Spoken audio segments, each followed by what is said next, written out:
I am here with Rachel Manns of the Natural Birth Site. She's a doula that's here locally in the St. Louis area and the creator of the Natural Birth Site. And so, Rachel, I'm going to let you introduce yourself a bit. Sure. Hey guys, thanks for listening in, whether you're live or on the replay. I'm Rachel Manns, so I'm a birth doula in the area. I'm a Spinning Babies parent educator as well, a certified Spinning Babies parent educator, and I do natural childbirth education. And so then my natural childbirth education course led me into doing the Natural Birth Site, which is my new project. We have a podcast and a YouTube channel, and I'm working very hard to try and get that website up. We're like 8 months behind, flying by the seat of my pants, but it's going to get up eventually. So I appreciate you having me here, Brooke. No, I'm so glad you could come on. You've already been, even though the website's not up, you have already been flooding the area with all sorts of good information, interviewing other birth workers, and just really trying to get the word out there about natural birth. So it's one of the things we hear that term kind of just thrown out there, natural birth. So how would you define it? What is it? Well, I like to talk about natural birth like physiological birth, which is basically trusting the mom and baby and the whole birth process to work together on its own terms, its own way. We don't have to know exactly what step our birthing is going to take. We just trust the whole process, and we trust that it's all going to work together the way our bodies were made to do it. So you don't need, medical intervention or anything like that the large majority of the time. I couldn't agree with you more. Honestly, we've been around for millennia. I think our bodies kind of know how to do it. Yeah, definitely. I like to say that moms give birth in huts every day. Yes, we do. So yeah, rise to the challenge or be inspired, however you need to look at it, but we can do this. Yes, we can. Yes, we can. But even though we are designed to do it, I'm sure there are some things that we can do to better prepare our body for birth. So what are some recommendations that you would give someone who is pregnant or trying to get pregnant to help prepare their body for birth? That is such a good question, especially in our society where we sit a lot. We're not doing the things that we used to do, like gardening and things like that, that were more physical. That kind of stuff used to just help our bodies on its own. Massage used to be a part of pregnancy and birth that was like heavily intricate. I don't know what the word is. Heavily like part of the process, and that was in traditional cultures that's still common, but in our American industrialized culture, we sit and we don't move the way we used to, and we don't have, massage and things like that. So we really can help to prepare our bodies before you're pregnant. I mean, it's awesome to start working on nutrition, proper nutrition and things like that. It's great to make sure you're nice and fit. And as you know, Brooke, fit doesn't mean that everything's nice and tight. Especially when it comes to your pelvic floor, it means, I like to say it needs to be strong, but supple.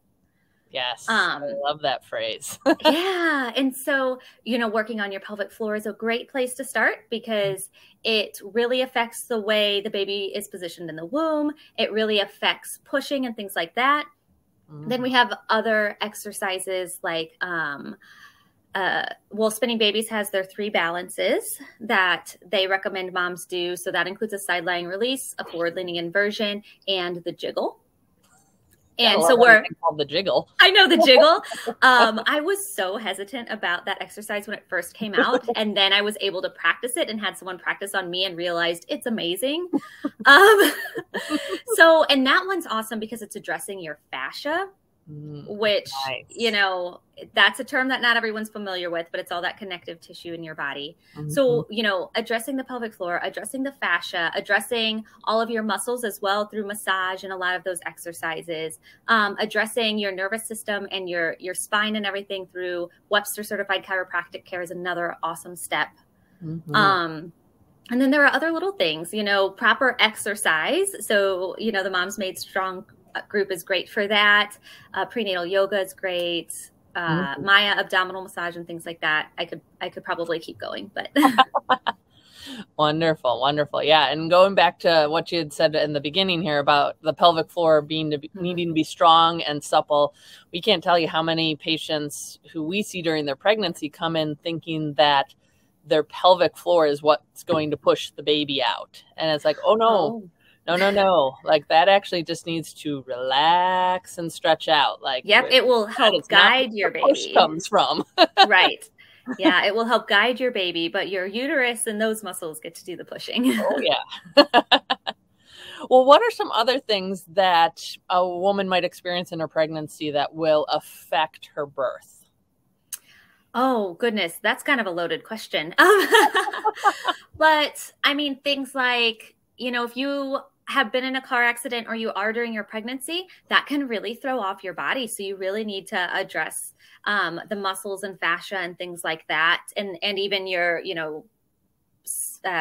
like bone structure, ligaments and everything. You want to address all of that if something like that, or if you fell, that would be huge. Any sort of mental trauma as well can affect your birth. Your mindset really plays a huge role in your labor and your birth and the whole thing. So any sort of physical or mental trauma can really affect a birth. We'll stick with that. Amen. Yes, that's so true. Well, what if someone is experiencing kind of maybe some physical discomforts either during pregnancy or, and this may be two separate topics, physical discomfort during pregnancy and or during the birth itself. What are some good kind of comfort measures that women can do to kind of help ease that? Again, very loaded question. Yeah. Well, I can start with pregnancy. So that kind of goes back to all of that preparing your body for pregnancy stuff I already said. So, if you're feeling physical discomfort, you don't have to be uncomfortable just because you're pregnant. There are some things that are more common during pregnancy, but if you are addressing your nutrition, if you're addressing your skeletal structure, your muscular structure, the fascia, from head to toe too. It's not just the stuff around the belly. It's, everything ties into your pelvic floor in a sense, in some way or another. So addressing a lot of that. An example might be pubic bone pain. I had a lot of pubic bone pain with this last one, which is probably a sign that I need to go see a pelvic floor therapist, but working on it. But I was able to do some pelvic floor exercises from home. Luckily, I have like a little bit of training in that. And so I was able to do a few exercises from home that helped with the pubic bone pain. Wonderful. And then during pregnancy, then during birth, a chiropractic adjustment during birth is always a great idea, especially if you're having a long labor, like during the labor itself. But things like things like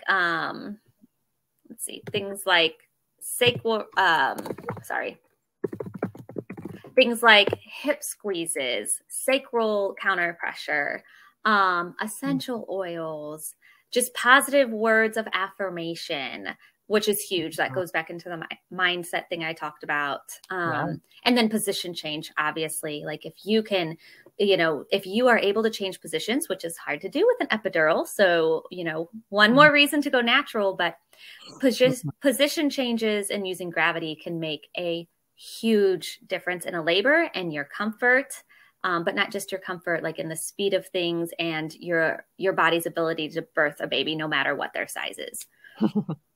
I had to add that in, okay? Because big baby is not a reason for anything. Correct. I've seen some very little women birth some very big babies.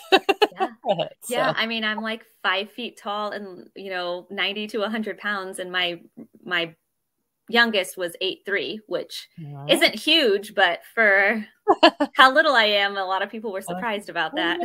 Yeah.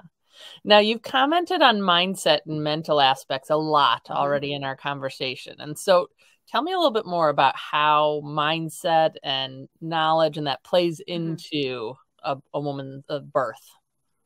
Sure. Well, there's a lot I could say about that too. I got to try to be concise. That may not be my strong suit. That's all good information. So labor is largely a mind game. I tell people that, it's remembering that not all pain is bad and that pain does not equal suffering. or does not always equal suffering. So in the case of birth, in the case of labor, those intense sensations are good. That is how you birth your baby. And that's not suffering. That's powerful and it's strong. But you have to be in the mindset ahead of time to really be able to think of it that way during the birth. So that's huge. Just remembering that your body was made to do this. And that for the large majority of moms, especially low risk moms, you don't need help to birth a baby. I'm not saying don't have a care provider there, but have a care provider, but your body knows how to do it. So it's just really trusting that. It's trusting your instincts and learning the difference between fear and instinct is a huge thing I like to talk about. Because we do have maternal instinct. Our culture doesn't like to support that a whole lot, or doesn't like to recognize that. But you do have those. And then the hormonal progression of labor ties into that as well. Because let's see where to start. Oxytocin is the hormone you need to have contractions. Oxytocin helps to release endorphins, which if anyone has seen Legally Blonde, they know it's your happy hormone. So oxytocin helps release endorphins. Let's see, melatonin, the sleep hormone, or the hormone that pumps when the lights are nice and dim and when you're feeling very comfortable and relaxed, that encourages oxytocin. So that encourages your labor hormone. And then there's more hormones going on, but then adrenaline, which might happen if you're shocked or surprised, or a care provider walks in and flips on all the lights and startles you, that turns off oxytocin. And counteracts it. Okay. So that plays into the mind body connection in the sense that if you are startled, if you are feeling uncomfortable, if you are feeling anxious, that all may affect the hormonal progression of labor. It can slow down your labor. I've seen it put a stop to labors. Fascinating. So hopefully that was all understandable, but, you can see though how the mind body connection plays a role on multiple levels throughout birth. Nice. So what would you say then, like if someone is in labor and that, what are some of the things that they can do to you talked about what might bring them out of it, but what can they be doing to help promote that continued release of oxytocin and everything going and having that good flow of the right hormones going and during labor?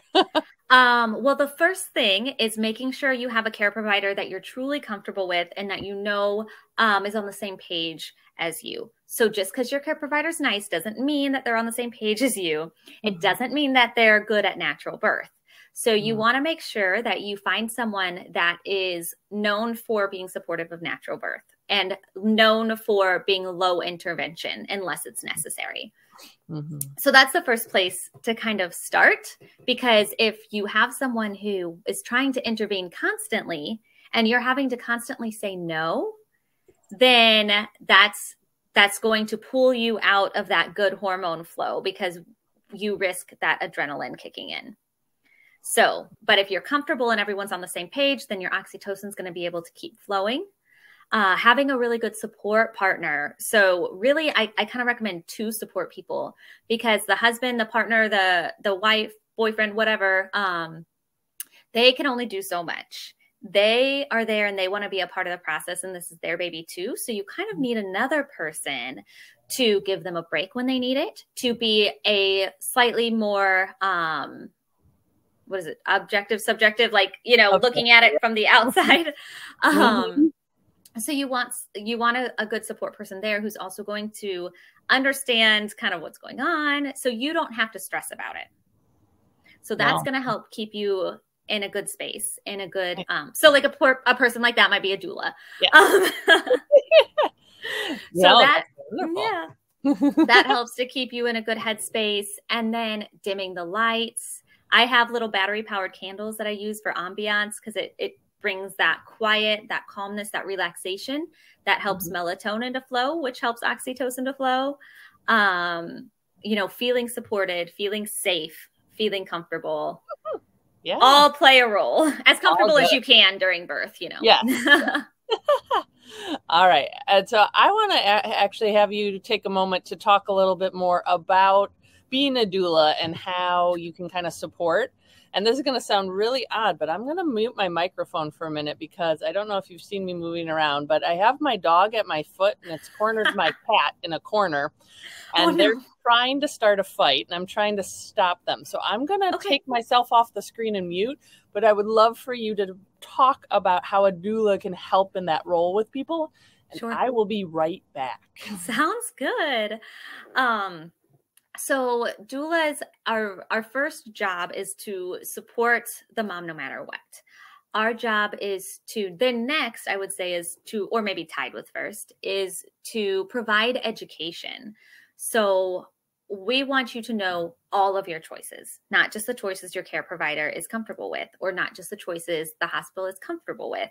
We want you to know all of the potential benefits and risks of something, not just the ones that are most common, or not just the ones that the nurse told you about.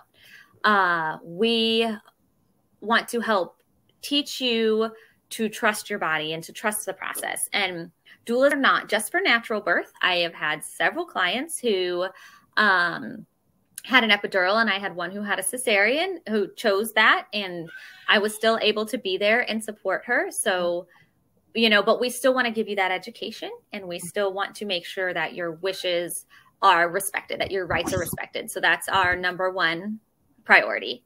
Wonderful. And then it's helping the birth partner to know how to support you best. It's helping helping you to know what to do postpartum. It's helping you to feel confident to stick to your birthing philosophy. I call it a birth philosophy, not a birth plan, because you can't plan birth. So true. And it's, yeah, I know. And it's just being that constant support who's there to talk you through things, provide evidence-based information, just help with all the comfort measures and suggestions and position changes and things like that. That's wonderful. Thank you so much for sharing very concisely what doulas do, because I think I know I get questions at our pelvic physical therapy practice a lot about, like, from people who are like, I've heard about doulas and I feel like I should hire one, but I don't really know. I feel like it's the same kind of questions that we get for people asking about pelvic physical therapy. They're like, I heard I should probably do this, but I don't really know what's going to happen. Yeah. So that's a great explanation of the wonderful benefit that you guys add to a woman's birth experience. So Thank great. you. Yeah. And no, go ahead. Okay. Studies have shown that having a doula reduces the risk of cesarean. It reduces intervention use in a positive way. It reduces labor length a lot of the time, the length of your labor, and it increases maternal satisfaction with their birth. And so it helps to decrease trauma and things like that as well. Wonderful. Yes. Yeah. Highly, highly recommend. Thank you. When you were talking about how a doula supports, you started to hint on the postpartum side of things. So tell me a little bit more about how a woman's birth experience goes, how that's going to affect their postpartum period. That is a good question. So let's see where to start. In my experience, and statistically speaking, moms who don't have pain relief during birth actually tend to recover better and easier and feel better in the postpartum period. And it has to do with the way, especially an epidural, can interfere with your hormone progression, the way Pitocin can shut off your endorphin production. And I won't go into all of that right now as badly as I want to. But, you know, so the lower intervention births have an increased maternal satisfaction, and then moms tend to recover better from those too. So that's a huge thing that I like to teach, where, you know, that it really does affect your postpartum as well. It kind of is what your postpartum is like the starting point of your postpartum is during birth. And then, you know, not having an epidural reduces tearing. So recovery during postpartum is easier. Then I'm kind of forgetting the original question, but I don't even totally remember what it was, but I know it's about postpartum. So you're good. You're going on. Just more, how does your birth experience affect your postpartum recovery? Okay. So you're hitting on it. I'm getting there. Yeah. So having the support of a doula then decreases the trauma in a birth. Now, we can't prevent everything. But we can help to decrease trauma. So then mental recovery is better postpartum. so that's just some of the ways your birthing plays a role. Natural births, you tend to have less tearing on the perineum because you can feel things a little bit better. So recovery there is a little bit easier. But it really has a lot to do with that, the hormones being able to do their thing during birth, and then they'll be able to keep doing their thing through postpartum. Nice, nice, wonderful. Well, are there any other, again, I'm asking all sorts of loaded questions today, but any other important things that you feel like we haven't touched on about birth that you feel like people should know about? So any important items there that you want to hit on? Yeah, actually, I just did a YouTube video with another doula, Tiffany Muniz, earlier today, and it was about childbirth education and, some of the most important things to touch on like that a childbirth ed class should touch on. And so that brings me to, it is really important to take a natural childbirth education course. Unless you have grown up around birth, which pretty much no one in our culture has, that used to be a part of our lives, right? Like we used to just all be around it and we knew what to do and we didn't need childbirth education, but now we do because the movies are not cutting it. And really, that's not real? Come on. Surprise. So taking a really good natural childbirth ed class, obviously I offer one, but there are several other amazing ones in the St. Louis area, and you can find them in most areas as well. That is huge. That is a great starting point for your natural birth. And then being able, like I called it a birth philosophy for a reason. So being able to remain flexible, for the large majority of moms, natural birth is totally safe and achievable and great. But there does come a time and a place where you may decide that epidural is worth it. The benefits outweigh the risks, or there may be a time and a place where a cesarean is life-saving. So it's really important to remember that while you have your philosophy, it's a philosophy because it changes as birth changes. Yeah. So you have to just release that control, which I know is very hard for many of us, and just allow your birthing to take place in its own perfect way, the way you need it and the way your baby needs it. Nice. Nice. Oh, okay. One more thing. I really quickly want to talk about how your due date is not a due date. No. It is a guess date, and it is not a very good guess date. It's the day your baby most likely won't be born. And most first-time moms, when left to go into labor on their own, go past 41 weeks. So if you want to pick a due date to really set your sights on, pick that 42-week date, not that 40-week date. So yeah, that's huge, because I think some of us, there are some providers in the area who like to push for a 39-week induction, or who are like, worried about a big baby. So they say you should get induced early, but knowing that your due date is not exact, it can be off, especially ultrasounds can be off later in the game. And then remembering, going back to the big baby thing, that we rarely grow babies we can't birth, especially when we've prepared our bodies properly ahead of time. Yes. So true. So true. Well, Rachel, this is all wonderful information. So if people want to follow up with you and have other questions for you, or want to talk more with you, what are the best ways for them to get in touch with you? So they can, I have the podcast you can listen to that you just pulled up. I feel like that's got some good information. I have a corresponding YouTube channel too. It's kind of sad right now. We're working on making it better. You're growing. You're just getting it started, and it'll keep growing. Working on it. But then through either probably Facebook, the at the Natural Birth site is a great way to get a hold of me, or at Rachel Mann's Doula. Either one is fine. I'll respond to both. So. Wonderful. Well, I love your comment on the birth philosophy, because I've definitely, I've talked with patients that I was like, it's okay to have plan A, just also have plan B, C, D, E, F in place as well. Like, be ready. Absolutely. Which is where educating on things you don't even plan on using, like the education comes in. So when it does change, you're educated, and you can be more familiar what's going on, which is part of how we prevent or help to reduce birth trauma and things like that. Wonderful. Yes. Well, thank you again for joining me today to talk about natural birth options. I'm so glad that we got the chance to. Me too. to all of those out there who have been watching, let us know that you were here. You comment if you caught it live, comment replay. If you have questions, please leave them in the comments and we will follow up with them. We'll be watching this over the next week or so in case anyone is watching the replay, and we will answer your questions. But feel free to like my pages too. Yes, there you go. I'll put them back up there. We'll bring them up one more time. So the Natural Birth Site on Instagram and Facebook. And Rachel Mann's Doula. So she's been sharing lots of good information. And so we want to help her keep doing that. So, but that's all we got today. So again, Rachel, thank you so much. And till next time, guys, we'll see you later. Thanks for having me. Bye, guys. Welcome.